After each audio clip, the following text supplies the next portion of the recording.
NCERT हमारा class 7 है, ईश्वर से अनुराग। ओके, चैप्टर बहुत महत्वपूर्ण है, बहुत बड़ा चैप्टर है। इस पूरी बुक का सबसे बड़ा चैप्टर क्या हमारा है, ईश्वर से अनुराग। ओके, इस चैप्टर को हम क्या करेंगे, एक एक पॉइंट को एनसीईआरटी से पढ़ेंगे, उसके बाद जो महत्वपूर्ण फैक्ट है उसको बोर्ड पर लिख लेंगे। जैसे हमने यहाँ पर इसको लिखा है, इस न्यू एनसीईआरटी जो चैप्टर हमारा है इसमें हमको क्या क्या पढ़ना, उसको हमने क्या करा यहाँ पर लिख लिया। हमको क्या क्या पढ़ना है, सबसे पहले हम ईश्वर से अनुराग जो चैप्टर हमारा है इसमें क्या चीजें हैं, इंट्रोडक्शन के विषय में समझेंगे। ओके, उसके बाद नैनार और अलवार कौन होते हैं, तो आपको पता है नैनार क्या होते हैं, शिव भक्त संत होते हैं, और अलवार क्या होते हैं, विष्णु संत होते हैं। इसको विषय में हम क्या करेंगे, अच्छे से समझेंगे। ठीक है, इसके बाद हम क्या बात करेंगे, दर्शन और भक्ति। दर्शन और भक्ति के विषय में बात करेंगे।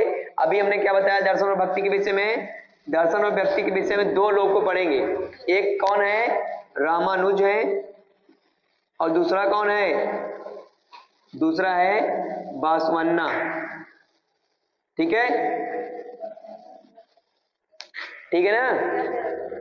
और हमारा जो तीसरा पॉइंट हो जाएगा, दक्कन में भक्ति आंदोलन। दक्कन में दक्षिण भारत कह सकते हैं, दक्षिण भारत में या दक्कन का एक भाग मैंने बताया था, जो आपका उत्तर भारत के बाद के भाग है वही क्या हमारा है, दक्कन है। डेक्कन आपने पढ़ा था ना, ये इसको और इसके बीच का जो भाग है इसको क्या कहते हैं, दक्कन। ठीक है ना। ठीक है, इस्लाम और सूफी मत क्या है उसके विषय में जानेंगे। ठीक है, जिसमें हम ख्वाजा निजामुद्दीन चिश्ती के विषय में हमने पढ़ेंगे, है ना, और तमाम जो सूफी मत है उनके विषय में क्या करेंगे, पढ़ेंगे और समझेंगे। इसके साथ साथ उत्तर भारत में धार्मिक परिवर्तन क्या हुआ जब सूफी मत आएगा, है ना, तो उसमें अलग अलग प्रकार के लोग विचार, जैसे कबीर की बात करेंगे, इसमें संत कबीर की बात करेंगे, और किसकी बात करेंगे, गुरु नानक देव की बात करेंगे, जो सिख धर्म के संस्थापक है ना, गुरु नानक देव। ठीक है, तो इनके विषय में भी क्या करेंगे, हम पढ़ेंगे और समझेंगे इस पूरे चैप्टर में। बताओ, स्पष्ट है। ये हमारा क्या चैप्टर नेम है, चैप्टर की कथा है। ओके, ईश्वर से अनुराग हमारा चैप्टर है। इस चैप्टर में क्या समझना है, पहले इंट्रोडक्शन पढ़ेंगे। इंट्रोडक्शन में क्या पढ़ेंगे, इंट्रोडक्शन में जानेंगे कि ईश्वर से अनुराग होता क्या है। ठीक है, उसके बाद हमारा जो मेन पॉइंट है, नैनार और अलवार, बहुत महत्वपूर्ण फैक्ट है। नैनार कौन होते हैं, जो शिव भक्त होते हैं या शिव संत होते हैं, उसे क्या कहते हैं, नैनार। इसी प्रकार से अलवार किसे कहते हैं, जो विष्णु के भक्त होते हैं उसे अलवार कहते हैं। इनके भी समझानेंगे। दर्शन और भक्ति अगला हमारा पॉइंट है, अगला हमारा टॉपिक है इसी में, है ना। तो दर्शन और भक्ति के विषय में बात करेंगे, तो इसमें रामानुज और बासवन्ना दो लोग को जानेंगे। ठीक है, साथ ही साथ हम पढ़ेंगे दक्कन में भक्ति आंदोलन। दक्कन का भाग आपको क्लियर हो गया। ये हमारा जो उत्तर की बात करेंगे, फिर से हम यहाँ क्लियर कर लेते हैं। दक्कन का मतलब क्या है, दक्कन का मतलब ये है कि इस भाग को जहां पर हमारा पांड्य डायनेस्टी था कवेरी नदी के बाद, और ये उत्तर के भाग को छोड़ दें तो बीच वाला भाग क्या हो जाता है, दक्कन भारत। ओके, इस दक्कन भारत में भक्ति आंदोलन जो हुआ उसके विषय में जानेंगे। साथ ही साथ इस्लाम को समझेंगे और उसके सूफी मत क्या है उसको समझेंगे। सूफी मत में हमको किसको पढ़ना है, निजामुद्दीन चिश्ती, है ना, ख्वाजा गरीब नवाज, इनके विषय में हम, इनके क्या विचार थे, इनके विषय में हम क्या करेंगे, समझेंगे, पढ़ेंगे। ओके, और साथ ही साथ उत्तर भारत में धार्मिक परिवर्तन, अब सूफी मत आया, इसी में संत कबीर के विचार आए और गुरु नानक देव का विचार आया, तो धार्मिक परिवर्तन भी होगा। ठीक है, धर्म, तो ये भी चीजें हम क्या करेंगे, इस चैप्टर में पढ़ेंगे। इस चैप्टर क्लास 7 की एनसीईआरटी का सबसे बड़ा और महत्वपूर्ण चैप्टर ही है। ओके, चलिए अब हम पढ़ते हैं। पहले एनसीईआरटी से एक एक पॉइंट पढ़ेंगे, उसके बाद क्या करेंगे, उसके बाद हम जो महत्वपूर्ण फैक्ट होगा बोर्ड पर लिख लेंगे। ठीक है, अब ईश्वर से अनुराग क्या है, एनसीईआरटी में क्या दिया गया है, इसको पढ़ते हैं। इसमें दिया है, आपने लोगों को पूजा पाठ करते हुए देखा होगा, अथवा भजन कीर्तन या कव्वाली गाते हुए भी देखा होगा, या चुपचाप ईश्वर के नाम पर जाप करते हुए देखा होगा। इसमें आगे बोला गया है, आपने यह भी गौर किया होगा कि उनमें से कुछ तो इतने भाव विभोर हो जाते हैं कि उनकी आंखों में आंसू भर आते हैं। ठीक है ना, मतलब ईश्वर के प्रति प्यार को दिखा रहा है, स्नेह को दिखा रहा है, इसमें अनुराग को कैसे दिखा रहा है कि आप पूजा पाठ करते हुए लोग देखे होंगे, बहुत से लोग क्या करते हैं, पूजा पाठ या कव्वाली का पढ़ते हुए या गाते हुए क्या हो जाते हैं, भाविक हो जाते हैं ना। यहाँ बोला गया उनकी आंखों में क्या हो जाता है, आंसू आ जाते हैं। ठीक है, ईश्वर के प्रति ऐसा प्रेम भाव, गहरी भक्ति उन विभिन्न प्रकार के भक्ति या सूफी आंदोलनों की देन है जिनका 8वीं शताब्दी में क्या हुआ, उद्भव होने लगा। मतलब यहां तक क्लियर है। हमने समझा कि जो भक्ति भाव है ये कब से प्रारंभ हुआ, 8वीं शताब्दी से बोला गया है। ओके, बताओ स्पष्ट है। अब इसमें आगे क्या दिया गया है, इसमें आगे दिया गया है नैनार और अलवार के विषय। ठीक है, नैनार और अलवार के विषय में दिया गया है। साथ ही साथ इसमें यह भी बताया गया है, कुछ बेसिक चीजें और पढ़ लेता हूं कि प्रारंभ में लोग किसको, शिव, विष्णु तथा दुर्गा को परम देवी देवता के रूप में पूजा करते थे, है ना। थोड़ा सा हम इसको पढ़ लेते हैं जो डिटेल में पॉइंट दिया गया है। सभी पॉइंट हम पढ़ेंगे, कुछ भी छोड़ेंगे नहीं। यहां तक की बात यहाँ स्पष्ट है। इसमें बताया गया है बड़े बड़े राज्यों के उदय होने से पहले भिन्न भिन्न समूहों के लोग अपने अपने देवी देवताओं की पूजा किया करते थे। जब बड़े बड़े राज्यों का उदय होने से पहले बताया गया, इसमें भिन्न भिन्न समूहों के लोग अपने अपने देवी देवताओं की पूजा किया करते थे। जब लोग नगरों के विकास और व्यापार तथा साम्राज्यों के माध्यम से एक साथ आते गए, जब व्यापार होने लगा, सभी लोग एक दूसरे से जुड़ते गए, तब नए नए विचार विकसित होने लगे।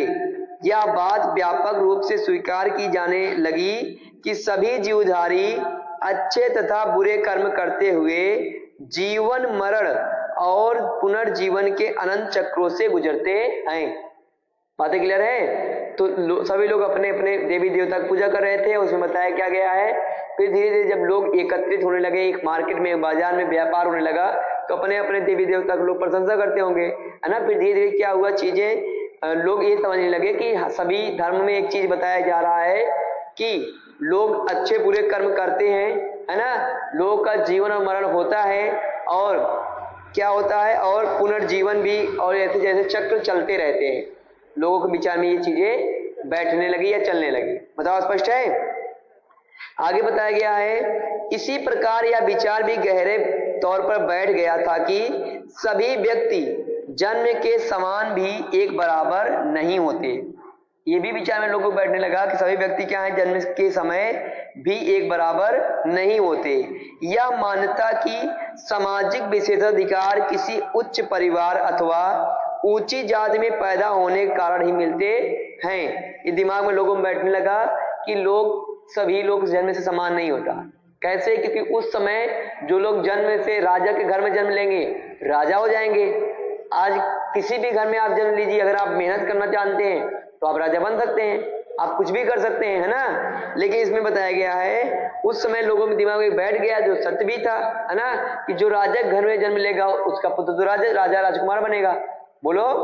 और जो किसान के घर में जन्म लेगा वो किसानी करेगा। लेकिन आज किसान के घर में जन्म लेकर भी प्राइम मिनिस्टर, चीफ मिनिस्टर या आप डिस्ट्रिक्ट मजिस्ट्रेट बन सकते हैं नहीं, मेहनत करेंगे, कोशिश करेंगे। तो वही बताया गया है कि लोगों के दिमाग में बैठ गया कि क्या बैठ गया कि सामाजिक विशेषाधिकार किसी उच्च परिवार अथवा ऊंची जाति में पैदा होने के कारण मिलते हैं। बताओ स्पष्ट है। आगे इसमें बताया गया है अनेक लोग ऐसे विचारों के कारण बेचैन थे, इसलिए वे बुद्ध तथा जैन के उपदेशों की ओर उन्मुख हो गए। ठीक है ना। बहुत से लोग इससे बेचैन थे कि अगर हम गरीब के यहाँ जन्म ले लिए तो क्या हम गरीब ही रहे या इसी प्रकार हमारा जीवन रहे या हमारे ऊपर अत्याचार ही हो। ठीक है। तो वो लोग किसको फॉलो करने लगे, किस धर्म को? बौद्ध और जैन धर्म को। क्योंकि उसमें बताया गया था अगर आपको मोक्ष प्राप्ति करनी है तो कोई कर्मकांड नहीं करना, किसी प्रकार की चीजें नहीं करनी है ना। आपको केवल क्या करना है, आपको केवल सत्य बोलना, अहिंसा के मार्ग पर चलना है। ठीक है। और इस प्रकार की चीजें आप करते हुए आपको मोक्ष प्राप्त हो सकती है। तो ये चीजें लोग फॉलो करने लगे ना। और ये भी बताया सभी व्यक्ति क्या है, समान है। ठीक है। हमारे बौद्ध धर्म में जो आएगा उसकी शिरडी समाप्त हो जाएगी, उसका परिवार कुल, है ना, सभी समाप्त हो जाएगा, केवल बौद्ध भिक्षुक होता जाएगा, उसे सादा जीवन व्यतीत करना होगा, है ना। तो ये चीजें बताई गई। अब इसमें आगे क्या बोला गया है, जिनके अनुसार, जिनके नहीं बौद्ध और जैन, जिनके अनुसार व्यक्तिगत प्रयासों से सामाजिक अंतरों को दूर किया जा सकता है। बौद्ध और जैन के उपदेश क्या थे, उनका मतलब क्या था, हर व्यक्ति क्या है, समान है। ठीक है, आगे इसमें बताया गया है, कुछ अन्य लोग परमेश्वर संबंधी इस विचार से आकर्षित हुए कि यदि मनुष्य भक्ति भाव से परमेश्वर की शरण में जाए तो परमेश्वर व्यक्ति को इस बंधन से मुक्त कर सकता है। आगे क्या बोला गया है, श्रीमद् भगवद गीता में व्यक्त यह विचार सामान्य सन बोलते हैं पहली शताब्दी को, ओके, समान सन की प्रारंभिक शताब्दियों में लोकप्रिय हो गया था। बताओ स्पष्ट है। श्रीमद् भगवद गीता में बताया गया, क्या लिखा है इसमें, लिखा गया है यदि परमेश्वर संबंधी विचार से आकर्षित हुए कि, मतलब इसमें क्या बताया गया है, यदि मनुष्य भक्ति भाव से परमेश्वर की शरण में जाए, भक्ति भाव से परमेश्वर की शरण में जाए तो परमेश्वर व्यक्ति को इस बंधन से मुक्त कर सकता है। इसमें लिखा है, भगवद गीता में लिखा गया है। इसमें क्या बताया गया है, बताया गया है एनसीईआरटी में, ओके। आगे क्या बताया गया है, आगे इसमें बताया गया है विशद धार्मिक अनुष्ठानों के माध्यम से शिव, विष्णु तथा दुर्गा को परम देवी देवताओं के रूप में पूजा जाने लगा। यानी इसके बाद बताया गया है कि अगर हम बात करेंगे 7वीं 8वीं शताब्दी में या श्रीमद् भगवद गीता में क्या लिखा गया है कि शिव, विष्णु तथा दुर्गा को परम देवी देवताओं के रूप में पूजा जाने लगा। साथ ही साथ भिन्न भिन्न क्षेत्रों में पूजे जाने वाले देवी और देवताओं, है ना, देवी और देवताओं को शिव तथा विष्णु या दुर्गा का रूप माने जाने लगा। देखो आगे क्या बताया गया है, इसी प्रक्रिया में स्थानीय मिथा की तथा किस्से, कहानियां, पौराणिक कथाओं के अंग बन गए। पुराणों में पूजा की जिन पद्धतियों की अनुशंसा की गई थी उन्हें स्थानीय पंथों में भी अपनाया जाने लगा। ठीक है, देखो इसमें ये बताया गया है कि पहली शताब्दी में ये प्रचलन हो गया। पहले तो किसकी पूजा, सभी लोग अपने अपने एक किसी देवी देवता की पूजा करते थे, है ना। इसमें ये बताया गया कि बौद्ध और जैन धर्म में भी आया था तो लोग, कुछ लोग उसको भी फॉलो करने लगे थे, है ना। इसमें ये बताया गया पहली शताब्दी में क्या हुआ, लोग शिव, विष्णु तथा दुर्गा की पूजा करते थे। तो ये जो शिव, विष्णु और दुर्गा का रूप बताया गया कि इसी को जितने भी देवी देवता थे सब अलग अलग देवी देवता की पूजा कर रहे थे, सबको इन्हीं का रूप मान लिया गया। जैसे बौद्ध को विष्णु का 10वां अवतार माना जाता है, मतलब जितने देवी देवता थे बताया गया कि इन्हीं के क्या है, रूप है। तो आप इनके रूप पर क्यों पूजा पाठ कर रहे हो, आप डायरेक्ट जो है शिव, विष्णु और दुर्गा की ही पूजा करो, है ना। बताओ यहाँ तक क्लियर है। अब आगे क्या बताया गया है, अब आगे बताया गया दक्षिण भारत में भक्ति का एक नया प्रचार, जिसमें क्या बताया गया, अलवार और नैनार। इसमें अगर महत्वपूर्ण बातें अगर हम लिखना चाहें तो ये लिख सकते हैं कि ईश्वर से अनुराग की बात अगर हो रही है, ईश्वर से अनुराग, इसका जो है भक्ति भाव का प्रारंभ कब हुआ, तो इसमें क्या बताया गया है, 8वीं शताब्दी में। ठीक है, 8वीं शताब्दी क्या बताया गया है, भक्ति भाव प्रारंभ होता है। ओके, यहां लिखते हैं भक्ति या ईश्वर से अनुराग, ईश्वर से अनुराग 8वीं शताब्दी में आरंभ होता है। पहला पॉइंट हो गया, बोला स्पष्ट है। उसके बाद क्या बताया गया है, उसके बाद ये बताया गया है कि लोग पहले अपने अपने देवी देवता की पूजा करते थे, है ना।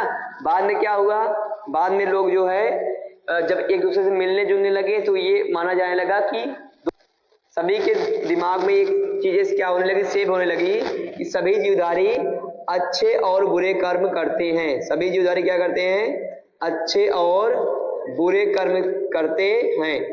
ठीक है, सभी जीवधारी, ओके। उसके बाद क्या बताया गया है, अच्छे और बुरे कर्म करते हुए ये जीवन और मरण के चक्र से गुजरते हैं। ओके, जीवन यानी जन्म होता है तो मृत्यु भी होगी, ओके, मरण के चक्र से गुजरते हैं। बोलो स्पष्ट है। सभी व्यक्ति क्या होते हैं, जीवन और मरण चक्र से गुजरते हैं। बताओ स्पष्ट है, ये पॉइंट इसमें दिया गया है। उसके बाद बताया गया इसमें लोग शिव, विष्णु तथा दुर्गा को परम देवी देवताओं के रूप में पूजते थे। ओके, किसको किसको? शिव, देवी देवता की बात करेंगे तो किन देवी देवताओं की बात करी गई है? शिव, विष्णु और दुर्गा। और ये माना जाने लगा कि जितने भी देवी देवता को लोग अलग अलग जगह पर लोग पूजते हैं वो इन्हीं के रूप हैं। ठीक है, तो आप सभी जो अलग अलग देवी देवता की पूजा करते हैं वो शिव, विष्णु और दुर्गा के ही क्या हैं? रूप हैं। सभी को स्पष्ट है? इसके बाद हमको क्या पढ़ना है? अलवार और नैनार को पढ़ना है। इसको लिख लीजिए। तो इसको हमको क्या करना है? पढ़ना है। इसमें दिया गया है 7वीं से 9वीं शताब्दियों के बीच कुछ नए धार्मिक आंदोलनों का उद्भव हुआ। इन आंदोलनों का नेतृत्व नैनारों और अलवारों के द्वारा किया गया। नैनार कौन थे? शिव भक्त थे। और अलवार कौन थे? वैष्णु के भक्त थे। ओके, ये संत सभी जातियों के थे। ये संत नैनार और अलवार सभी जातियों के थे, जिसमें पुलैया और पन्नार जैसी अस्पृश्य समझी जाने वाली जातियों को लोग भी शामिल थे। स्पष्ट है? तो इसमें हम क्या हमने समझा, इसको लिखते चलते हैं। नैनार और अलवार की बात करेंगे, इसमें सभी जाति के लोग थे, सभी जात के लोग थे। ठीक है, सभी जात में इसमें बताया गया है अस्पृश्य समझे जाने वाले दो व्यक्ति का नाम बताया गया है या दो जाति का नाम बताया गया है, पुलैया और पनार। तो यहां पर लिखेंगे हम पुलैया और पनार। ये क्या थे? नैनार और अलवार संत थे।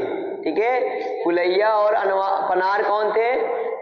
नैनार और अलवार संत थे। ये किस जाति से बोला गया है? इसको बताया गया है अस्पृश्य जाति की थे, है ना?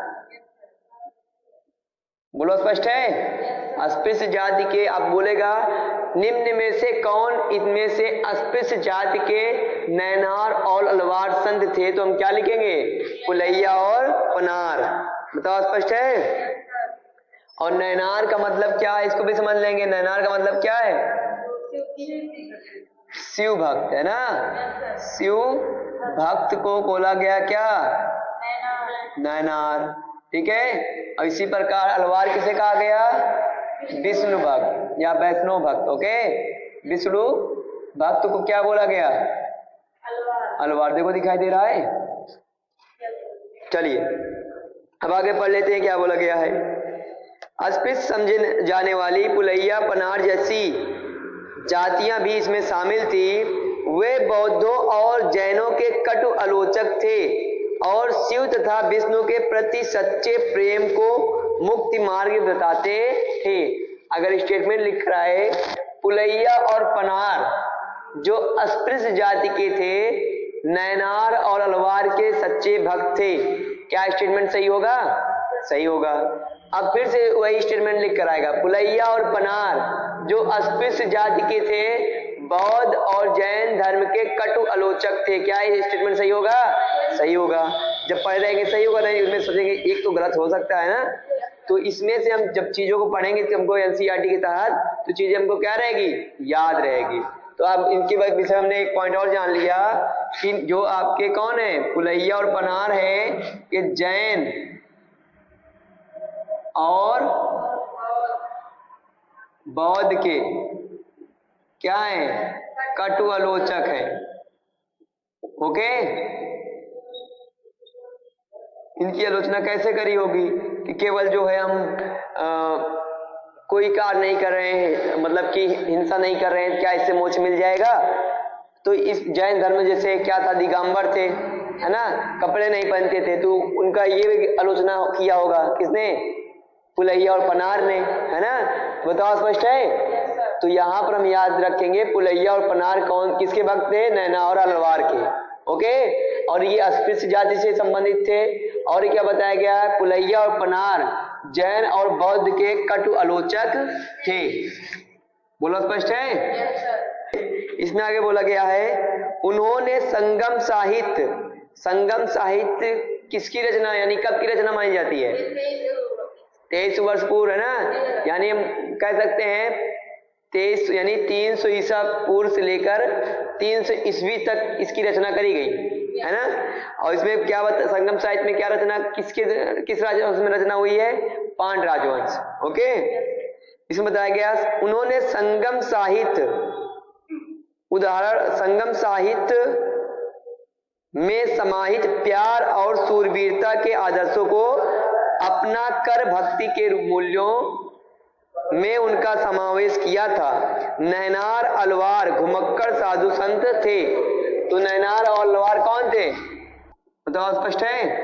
तो ये पॉइंट ये हो गया, नैनार और अलवार सभी जाति के संत होते थे, सभी जाति के ना। इसमें बताया गया पुलैया और पनार अस्पृश्य जाति के भी लोग क्या थे? नैनार और अलवार के संत होते थे। और ये क्या, पुलैया और पनार जैन और बौद्ध के कटु आलोचक थे, और नैनार अलवार बताया गया घुमक्कड़ साधु संत होते थे। बताओ, यहां तक क्लियर है? आगे क्या बताया गया है? आगे बताया गया वे जिस किसी स्थान या गांव में जाते वहां के स्थानीय देवी देवताओं की प्रशंसा में सुंदर कविताएं रचकर उन्हें संगीतबद्ध करते थे। ठीक है, तो जिस गांव में जाते वहां के देवी देवताओं के ऊपर क्या करते? संगीत की रचना करते थे। बोलो, स्पष्ट है? आगे क्या बताया गया है? आगे इसमें बताया गया है नैनार कुल मिलाकर 63 ऐसे थे जो कुम्हार, अस्पृश्य, कामगार, किसान, शिकारी, सैनिक, ब्राह्मण, मुखिया जैसे अनेक जातियों में पैदा हुए थे। अभी बताया गया ना, नैनार और अलवार क्या थे? सभी जातियों के थे ना। तो नैनार के विषय में क्या बताया गया है? नैनार के विषय में बताया गया है एक कुल कितने 63 ऐसे थे जिसमें कौन कौन आता था? जिसमें बताया गया है जिसमें कुम्हार, अस्पृश्य, कामगार, ठीक है, यहां पर लिखेंगे कुम्हार और कामगार, और कौन है? बोलो, लिखते जाएंगे ऐसे। ओके, इसमें बताया किसान, शिकारी, सैनिक, किसान, शिकारी, सैनिक, मुखिया, ब्राह्मण, है ना। ये तमाम लोग क्या थे? नैनार संत थे। ओके, ब्राह्मण। बताओ, स्पष्ट है? कुम्हार, किसान, कामगार, शिकारी। ओके, इसके अलावा सेना की बात करेंगे, सैनिक, मान लीजिए सैनिक का मुखिया और ब्राह्मण, ये सभी क्या थे? नैनार संत थे। ओके, कुल ऐसे कितने थे? 63 जाति के लोग थे, है ना। सभी जाति में क्या थे? नैनार और अलवार संत थे।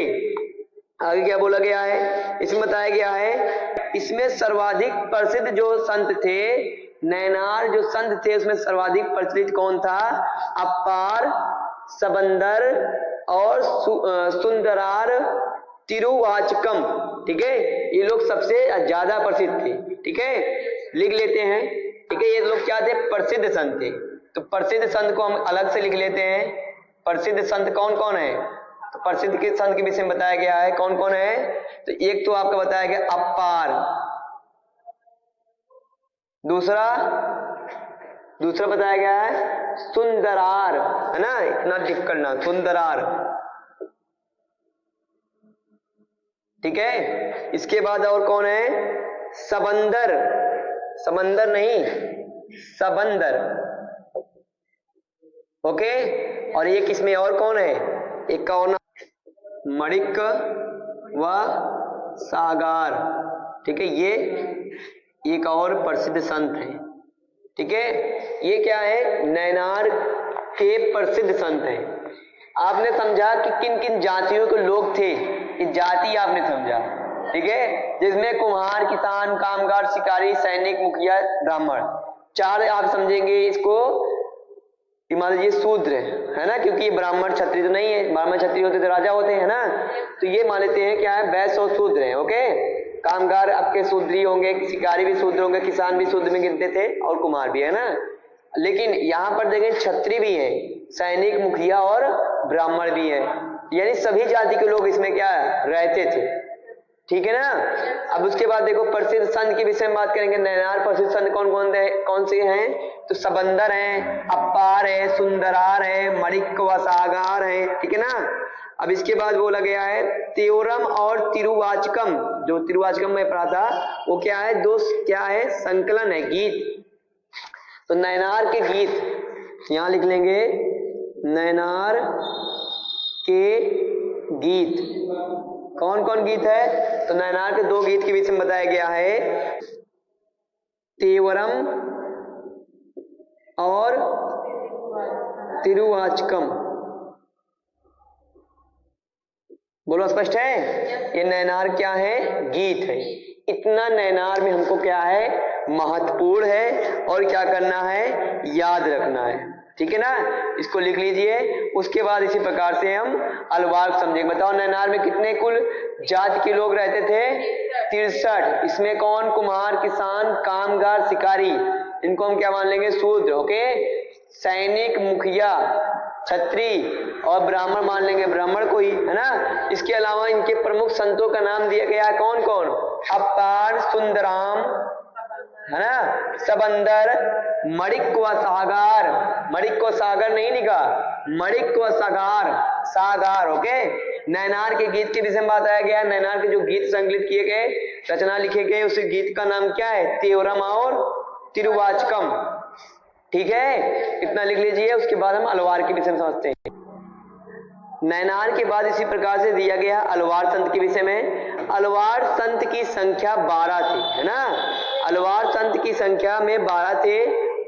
वे भी भिन्न भिन्न प्रकार की पृष्ठभूमि से आते थे। उनमें से सर्वाधिक प्रसिद्ध थे पेरी अलवार। सबसे ज्यादा प्रमुख कौन है? पेरी अलवार। और इसके पहले नैनार में हमने समझा था कौन कौन प्रसिद्ध है? अलवार, सबंदर, सुंदरार और मणिक व सागार। ओके। अब इसमें अलवार में बताया गया 12 संत थे। इसमें सर्वाधिक प्रसिद्ध किसका नाम बताया गया? पेरी अलवार। पेरी अलवार। दूसरा उनकी पुत्री अंडाल। ठीक है, उनकी पुत्री का क्या नाम है? अंडाल। ठीक है। अब पुत्री बताया गया। पुत्री का मतलब अब पूछ सकता है निम्न में से कौन अलवार संत महिला थी? अब अंडाल लिखा रहेगा, कोई जान ही नहीं पाएगा, पुरुष एक महिला है ना। तो अंडाल क्या है? महिला है। ओके। आगे बोला गया है टोंडर डिप्पोडी। ओके। टोंडर डिप्पोडी, समझ रहे हैं ना। टोंडर, हिंदी पढ़ रहा हूं बालक। टोंडर डिप्पोडी अलवार और नमलवार। ठीक है, इतना नाम है प्रसिद्ध। ओके, लिख लेता हूं। आगे से बताया गया उनके गीत दिव्य प्रबंधम में संकलित है। उनके गीत किसमें संकलित है? दिव्य प्रबंधम। ओके। तो ये महत्वपूर्ण चीजें किसके विषय में बताया गया है? अलवार के विषय में। तो अलवार के विषय में हम लिख लेंगे। अलवार के विषय में पहला बताया गया क्या? इसमें प्रमुख 12 संत थे। इसमें भी सभी जाति के लोग थे। इसमें प्रमुख संत का नाम बताया गया है। तो प्रमुख संत का नाम क्या है? प्रमुख संत। प्रमुख संत का नाम क्या क्या बताया गया है? तो प्रमुख संत का एक नाम हम क्या लिखेंगे? पहले पेरी अलवार। ठीक है, तो पेरी अलवार पहले बोला गया है, इसको लिख लेंगे अलवार। उसके बाद पेरी अलवार के बाद क्या बोला गया है? तो पेरी अलवार के बाद बोला गया है उनकी पुत्री ही थी अंडाल। उनकी पुत्री कौन थी? अंडाल। अंडाल ये क्या है? पुत्री है पेरी अलवार की। ठीक है। उसके बाद तीसरा क्या बताया गया है? तीसरा बताया गया है टोंडर डिप्पोडी। टोंडर डिप्पोडी। ओके।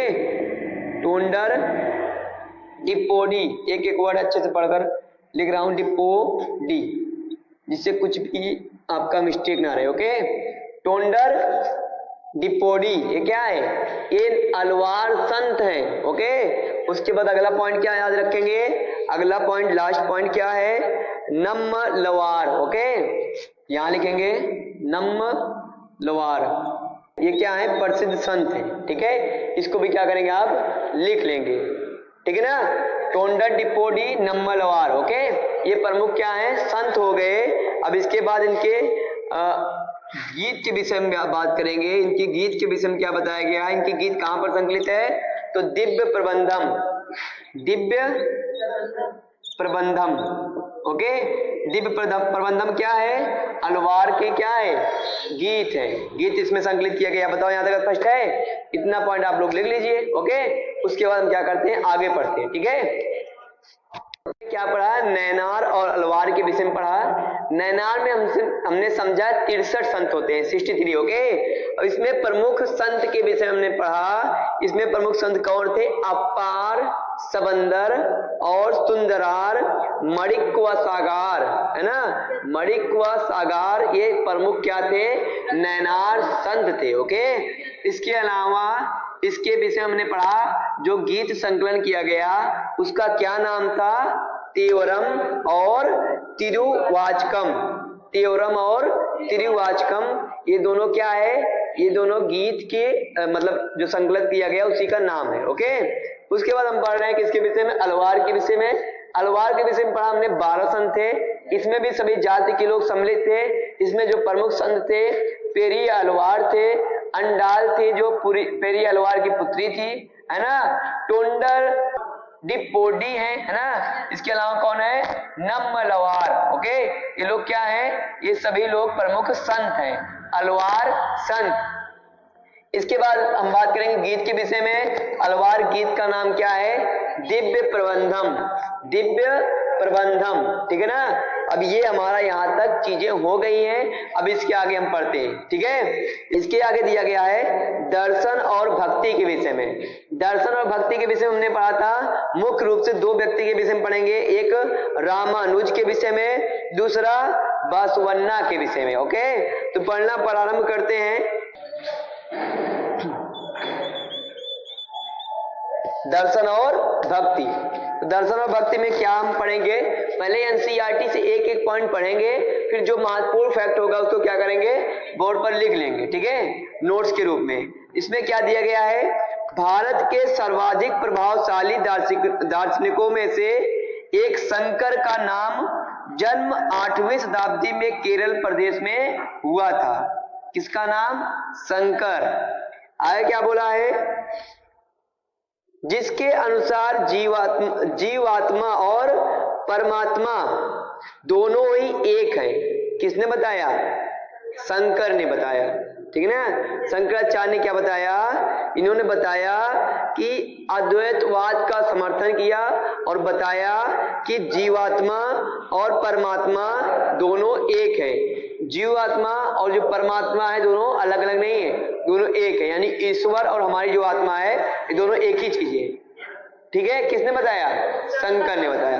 फैक्ट हो गया। ओके, इसके बाद क्या है, उन्होंने यह शिक्षा दी कि ब्रह्मा जो एकमात्र परम सत्य है, ब्रह्मा क्या है, एकमात्र परम सत्य है, वह निर्गुण और निराकार है।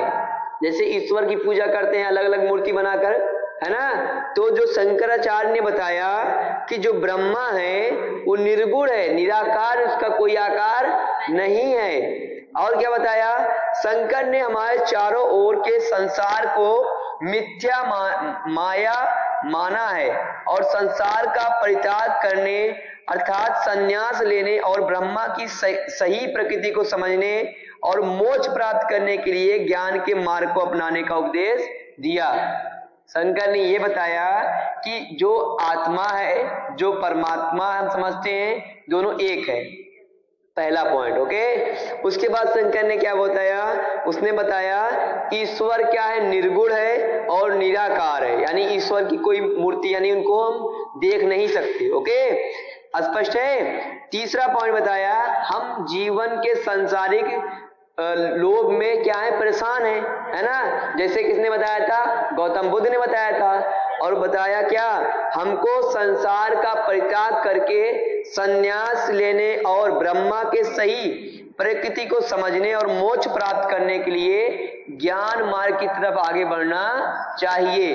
किसने कहा, शंकर ने कहा। महत्वपूर्ण फैक्ट बताया गया है ना, इसको हम लिख लेते हैं पहले, है ना। दर्शन और भक्ति के विषय में बताया इसमें तो इसमें शंकर लिखा गया है, ठीक है। और इसमें ये भी बताया गया शंकर का जन्म 8वीं शताब्दी में केरल में हुआ था, है ना। इनके जन्म के विषय में बताया गया है, तो इनका जन्म लिख लेते हैं, जन्म केरल में। ओके, कहां पर हुआ था? केरल में। कब? 8वीं शताब्दी। बोलो, स्पष्ट है? इनका जन्म केरल में हुआ था और 8वीं शताब्दी में हुआ था। पहला पॉइंट हो गया। और शंकर ने क्या करा? अद्वैतवाद का समर्थन किया, ठीक है। अद्वैतवाद, अद्वैतवाद का मतलब क्या है? अद्वैतवाद का मतलब इसमें बताया गया है ईश्वर यानी परमात्मा और आत्मा दोनों एक है, ठीक है। यहां पर इन्होंने बताया अद्वैतवाद का मतलब आत्मा और परमात्मा दोनों क्या है? दोनों एक है। किसने बताया? शंकराचार्य ने। ओके, और क्या बताया? और शंकर ने बताया ईश्वर क्या है? निराकार है, निर्गुण है, यानी ईश्वर को देखा नहीं जा सकता। ओके, शंकराचार्य ने क्या बताया? ईश्वर क्या है? निराकार है और निर्गुण है। बताओ, स्पष्ट है? ईश्वर निराकार और निर्गुण है, किसने कहा? शंकराचार्य ने कहा। और क्या बताया शंकराचार्य ने या शंकर ने? और क्या बताया?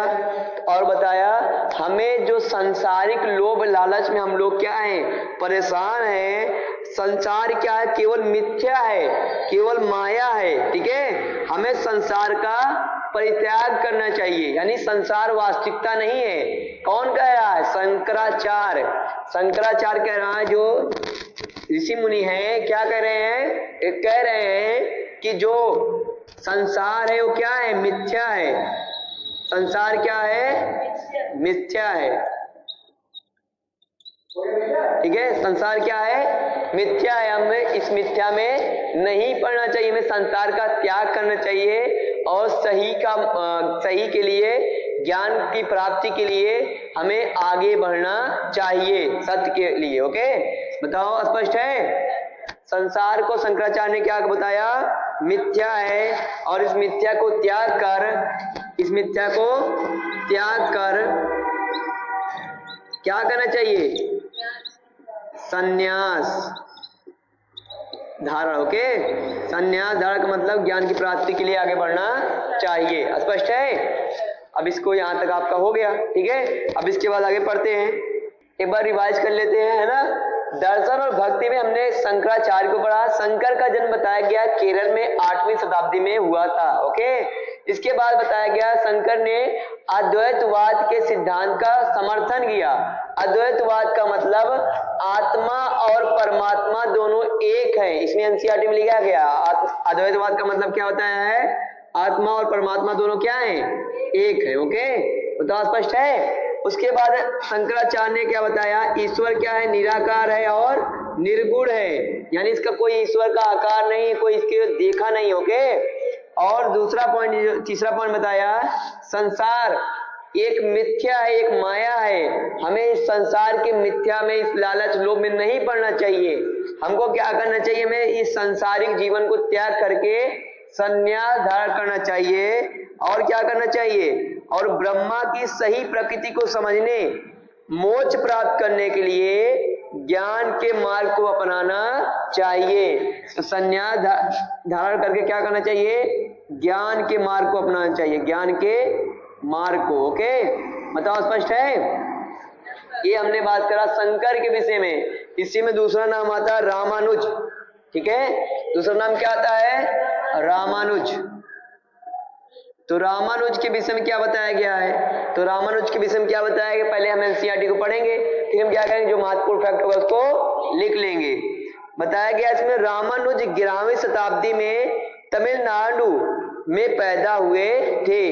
तो शंकराचार्य कहाँ पैदा हुए थे? केरल में। केरल के जस्ट बगल में क्या है? तमिलनाडु, है ना। यहाँ पर जन्म किसका हुआ? रामानुज का, 11वीं शताब्दी में। ओके, वे विष्णु भक्त थे। विष्णु भक्त अलवार संतों से बहुत प्रभावित थे। कौन? रामानुज। आगे बताया गया है उनके अनुसार मोक्ष प्राप्त करने का उपाय विष्णु के प्रति अनन्य भक्ति भाव रखना है। और इन्होंने क्या बताया, शंकर ने क्या बताया कि मोक्ष प्राप्ति के लिए हमें सांसारिक मिथ्या को छोड़कर, सांसारिक मिथ्या को क्या करके छोड़कर क्या करना है, संन्यास धारण करना है और ज्ञान के मार्ग पर आगे बढ़ना है, तभी हमको मोक्ष प्राप्ति होगी। बताओ स्पष्ट है? पहले इनका हम लिख लेते हैं। 11वीं सदी में जन्म हुआ, बोलो स्पष्ट है? और जन्म कहां पर हुआ? तमिलनाडु, है ना? इसको लिख लेते हैं, ठीक है ना? उसके बाद इनके विचारों के विषय में लिखेंगे।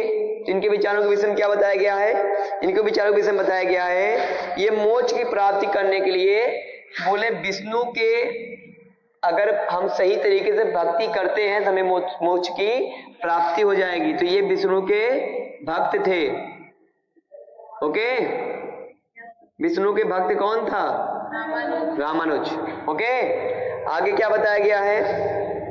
भगवान विष्णु की कृपा दृष्टि और भक्त उनके साथ एकाकार होने के परमानंद प्राप्त कर सकता है। रामानुज ने क्या करा? विशिष्टता द्वैत, विशिष्टता द्वैत के सिद्धांत को प्रतिपादन किया, जिसके अनुसार आत्मा परमात्मा से जुड़ने के बाद भी अपनी अलग सत्ता बनाए रखती है। आत्मा परमात्मा से जुड़ने के बाद भी अपनी अलग सत्ता बनाए रखती है, यानी आत्मा और परमात्मा अलग रहती है। ओके, किसने बताया? रामानुज ने। इन्होंने किस प्रकार सिद्धांत का प्रतिपादन किया? विशिष्टता द्वैतवाद, है ना? विशिष्टता द्वैत के सिद्धांत का प्रतिपादन किसने किया? रामानुज ने। ओके, अब इसके बाद बताया गया इस सिद्धांत के अनुसार आत्मा परमात्मा से जुड़ने के बाद भी अपनी अलग सत्ता बनाए रखती है। ओके, इसको हम लिख लेते हैं। ये विशिष्टता द्वैत का सिद्धांत क्या कहता है? तो एनसीईआरटी में बताया गया है आत्मा परमात्मा से जुड़ने के बाद भी, आत्मा परमात्मा से जुड़ने के बाद भी अपनी अलग सत्ता बनाए रखती है। अलग सत्ता बनाए रखती है। बोलो स्पष्ट है? ज्यादा क्लियर है? विशिष्टता द्वैत का सिद्धांत कहता है कि आत्मा परमात्मा से जुड़ने के बाद भी अपनी अलग सत्ता बनाए रखती है, जबकि शंकराचार्य ने बताया, अद्वैतवाद का सिद्धांत किसने दिया? शंकराचार्य ने, और कहा आत्मा परमात्मा दोनों एक हैं। स्पष्ट है? अब आगे पढ़ते हैं। रामानुज के सिद्धांत ने भक्ति की नई धारा को बहुत प्रेरित किया, जो परवर्ती काल में उत्तरी भारत में भी विकसित हुई। बताओ यहां तक क्लियर है? अभी हमने पढ़ा दर्शन और भक्ति में शंकर और रामानुज को, शंकर ने अद्वैतवाद का सिद्धांत दिया, वहीं रामानुज ने विशिष्टता द्वैत का सिद्धांत दिया।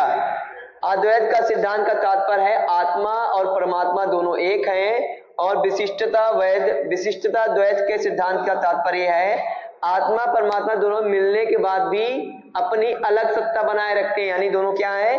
अलग रहते हैं। स्पष्ट है? दोनों अलग अलग हैं। ठीक है? ये रामानुज विष्णु के भक्त भी थे, इसलिए चाहते, एक इनका कहना था अगर विष्णु को सही रूप में भक्ति भाव किया जाए तो मोक्ष की प्राप्ति हो सकती है।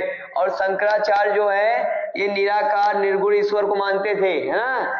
इनके अनुसार ईश्वर क्या है? निराकार है और निर्गुण है, और इसलिए इनका मानना था कि अगर जो संसार है, संसार केवल मिथ्या है, संसार वास्तविकता नहीं है, केवल माया है। अगर हमको क्या मोक्ष की प्राप्ति करनी है तो इस सांसारिक मिथ्या को त्याग कर संन्यास धारण करना होगा, और संन्यास धारण करने के बाद ज्ञान के मार्ग में आगे बढ़ने के बाद हमको मोक्ष की प्राप्ति हो सकेगी। ठीक है? स्पष्ट है यहाँ तक? शंकर का जन्म कहां पर हुआ था? केरल में, और रामानुज का जन्म कहां पर हुआ था? तमिलनाडु में। बताओ स्पष्ट है? इतना लिख लीजिए। उसके बाद अगला पॉइंट पढ़ते हैं, बासवन्ना का वीरशैववाद का सिद्धांत। दो सिद्धांत पढ़ा, एक अद्वैतवाद, दूसरा विशिष्टता द्वैत सिद्धांत। अब उसके बाद बासवन्ना का वीरशैववाद सिद्धांत पढ़ेंगे। ओके, दर्शन और भक्ति में हमने 2 नाम पढ़ा, ठीक है, दर्शन और भक्ति में 2 नाम पढ़ा। तीसरा नाम पढ़ेंगे। तीसरा नाम क्या है, किसका है? तीसरा नाम है बसवन्ना का। ओके, तो यहां पर लिखेंगे बसवन्ना। तो बसवन्ना ने एक सिद्धांत दिया। तो बसवन्ना ने किस प्रकार सिद्धांत दिया, याद रखेंगे।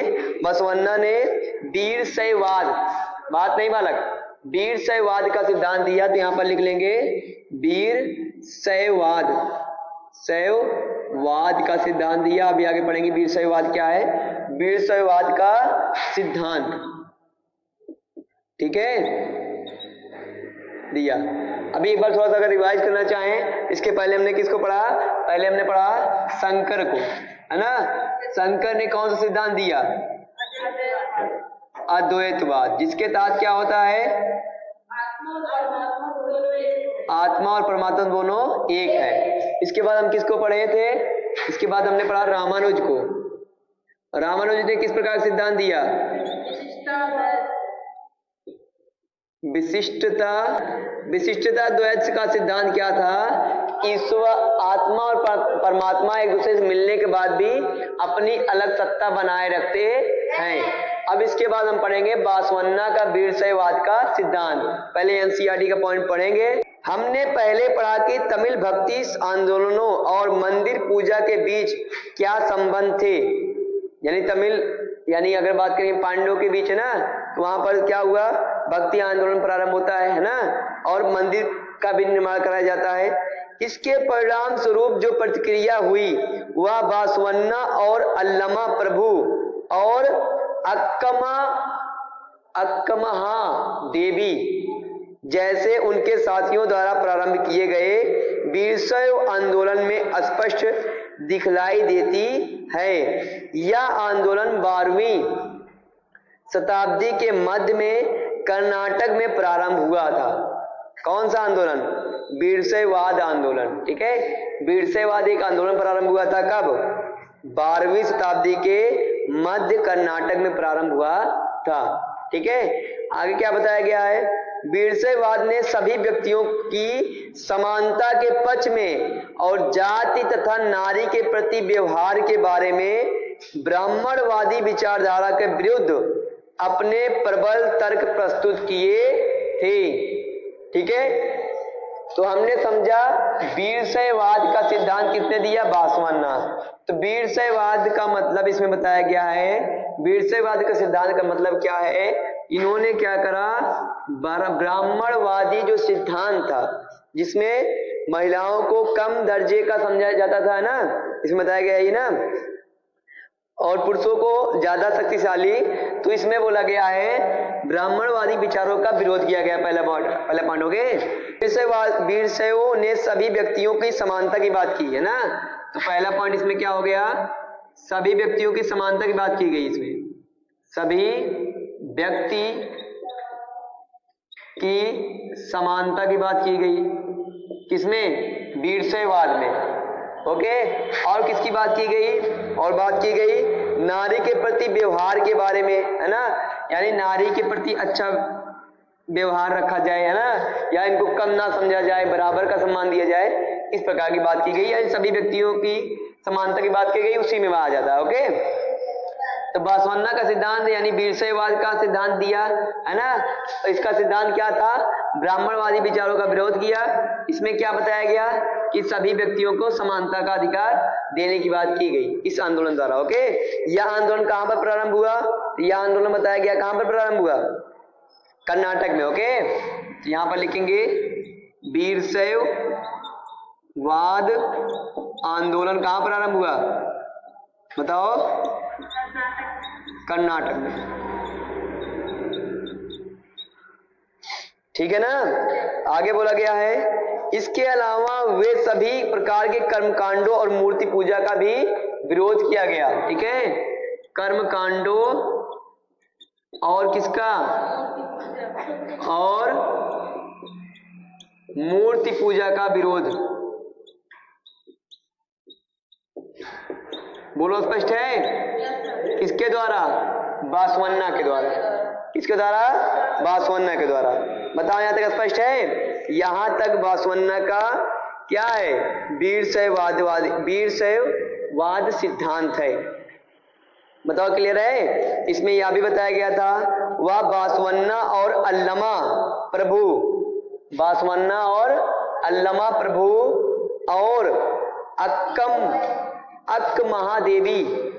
अक्क महादेवी जैसे उनके साथियों द्वारा प्रारंभ किया गया। यह आंदोलन किसके द्वारा प्रारंभ किया गया, तो यह आंदोलन बासवन्ना,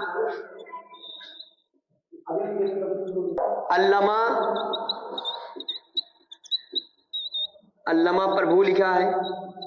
और तीसरा पॉइंट क्या बताया है, अक्का महादेवी,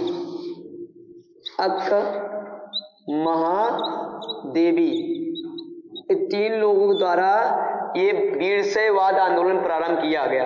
ओके, बताओ क्लियर है।